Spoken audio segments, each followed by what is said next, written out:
Mga bok, this will be a great day for you. Alam mo kung bakit? I-share ko sa iyo kung ano yung best business in the world for me. Dito gumanda buhay ko, dito ako nakapag-travel, nakapunta sa iba't ibang lugar, as in talagang ang negosyo na nai-enjoy ko talaga ang buhay. At excited ako sa iyo, Bok. But before that, paano ko na-appreciate yung negosyo to? Paano ko na-love yung negosyo na to? Meron ako nalaman na sekreto na mayayaman, i-share ko sa iyo, Bok. Gusto mo ba? May pattern pala ang mga mayayaman. At meron silang tinatawag na 5 forms of leverage. Leverage means pagpaparami. Para mas maintindihan natin, sabi nga ni Paul Getty, I'd rather have 1% out of 100 people than 100% of my own. Para mas maintindihan mo pa, parang ito, halimbawa, kung meron kang isang taxi, okay yon. Pero kung halimbawa meron kang 50 na taxi, ibig sabihin mas okay siya. Kung wala mang biyaya ang isa, meron ka pa rin 49 na taxi na pwede magpasok ng income. That is leverage. Ang sikreto ng mayayaman, mauutak sila. Alam nila kung paano i-maximize yung mga resources nila. I-discuss ko yun, yung pinaka-importanting leverage na 5 na yun. Number 1, OPT. Using other people's time. Rich people hired a lot of people para magtrabaho sa kanya. Naparami niya yung oras niya through dun sa mga hinire niya mga tao.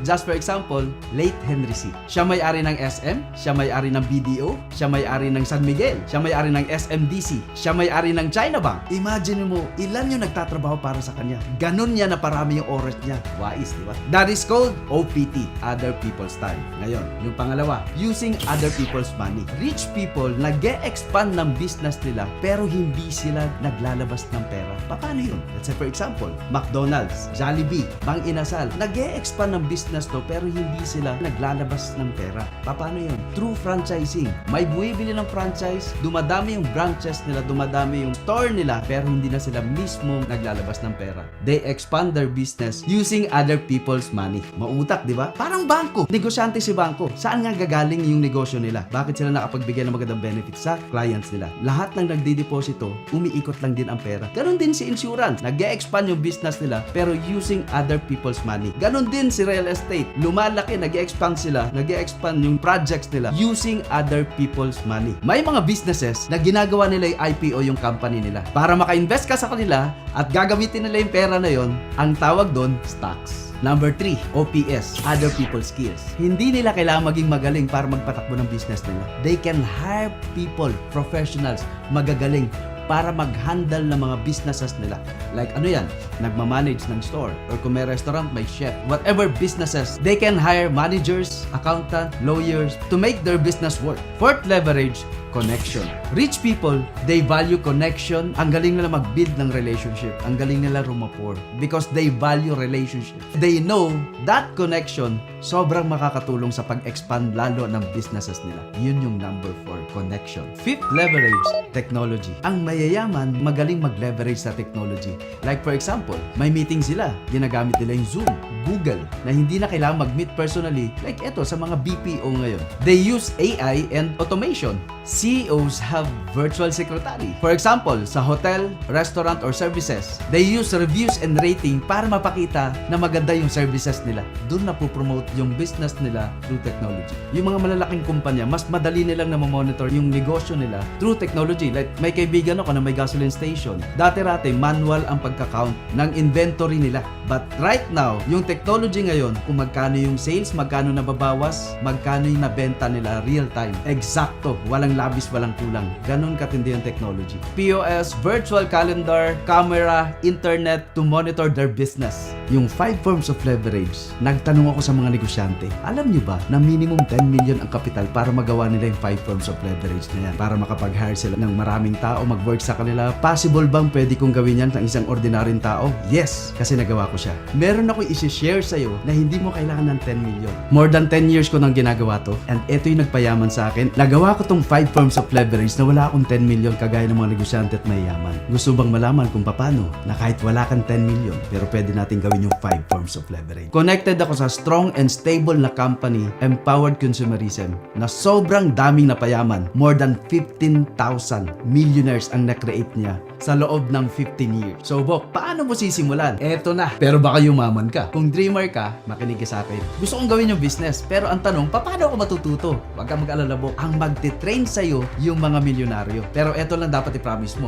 Pag ikaw yumaman, dapat mag-train ka rin ha, because we practice paying it forward. Ngayon, natuto ka na. Paano mo monitor yung business mo? Meron kang DTC. So you will have username and password, parang Facebook lang. Pero eto, kada login mo, dun mo makikita yung commission mo. At ang gagawin mo, in cash mo, papasok diretso sa ATM mo. Anong affiliated yun na bank? Good news, BDO. Big time ba na bank? Yes, of course. Big time yung company natin. Napakaliit lang ng puhunan. 19,000 lang. Sa 19,000, what are the benefits? Meron kang products worth 22,000. You have a discount from 25% to 50% lifetime discount privilege. At kung mahilig ka mag-travel, mag-earn ka ng travel points. Makakapag-travel ka ng libre. O, di ba, Bok? Ang ganda! Ngayon, eto. Yung 19,000 na puhunan mo, maximum potential income yan per day, ha? Per day, Bok. Tandaan mo to. 150,000 maximum potential income yan per day. Sa isang linggo, ang maximum potential income yan, 1 million per week. Sa isang buwan, 4 million maximum potential income. Yan ang pwedeng kitain sa halagang 19,000 na puhunan. Sobrang possible dahil sa technology natin ngayon. Internet, social media, ili-leverage natin sila, Bok. The money is there.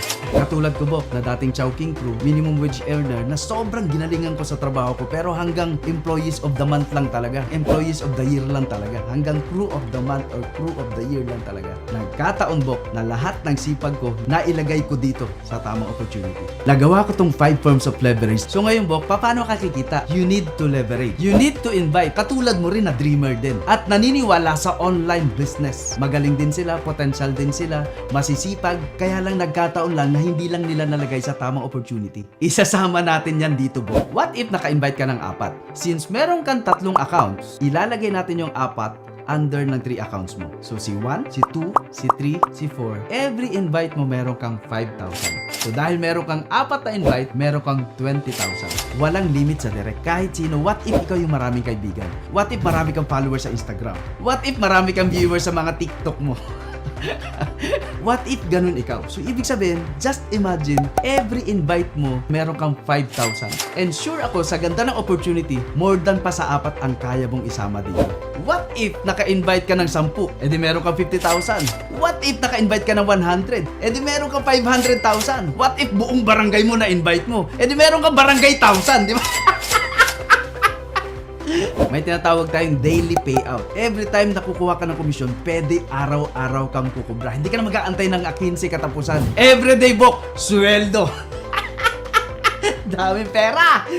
So, Bok, another way of earnings is match sales bonus. Sabi ng company, kung meron kang isa sa left and isa sa right, magmamatch yun. Kada match, meron ka 1,800. Eh sa structure mo kanina, kung meron kang 4 na na-invite, and yung account mo, kumita ng 2 pairs. Magkano kada pair? 1,800. Pag tinotal mo yon, 3,600. So total direct referral mo plus matching bonus mo, kumita ka ng 23,600. 4 pa lang, Bok, ang na-invite mo. Eto, good news. Yung 4 yung possible din ba mag-invite? Take note, hindi na ikaw nag-invite, sila na yun, Bok, ha? Yung 4 mo na mag-i-invite, pasok yun sa left and right mo. Kada pair ng left and right mo, 1,800 ng 1,800. Ang good news, lahat ng nagjo-join, diba? Nag-invite, dumami yung left sales group mo, right sales group mo, mag-prepare na lang, magmamatch na yun ng 1,800 ng 1,800 ng 1,800. Yung Cebu City, nag-invite ng taga Cebu Utsu, Cebu Nuevi, Cebu Gis. Di ba? Up to infinity, Bok. Kikita yun ng 1,800 ng 1,800. Ilang 1,800? Eto, good news, Bok. Based sa illustration, from you, dahil nakabuo ka ng team, anong benefits yan? Dahil dumami yung team mo ngayon, nagkaroon ka ng sales force. Na pag gumamit ang products natin like food supplements, coffee, every time na bumibili sila, Bok, meron kang kinikita kahit hindi mo na sila kilala. Hindi ka tumanggap ng benta, hindi ikaw nanukli, online siya bumili, pero meron kang kita na kahit wala kang physical store. Para kang merong online grocery store. Good news,